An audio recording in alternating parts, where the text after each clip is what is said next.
Satu hari satu tip bersama Ratu Santan Melaya. Apa-apa pun kita zas.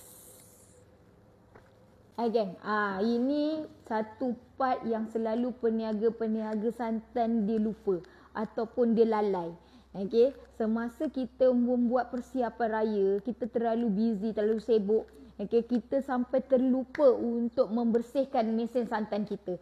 Okey, kalau korang nak dapatkan santan yang betul-betul fresh, okey, yang betul-betul berkualiti, tak ada komplain, kita nak pada zero komplain zero komplain ataupun minimalkan komplain santan kita. Biasalah kadang-kadang persiapan raya ni kita buat bukannya sikit-sikit kan, buat banyak kan.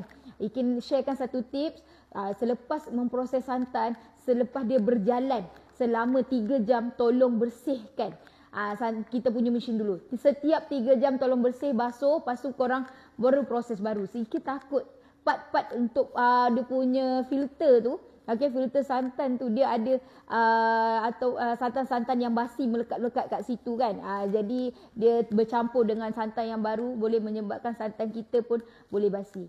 Apa-apa pun kita zas.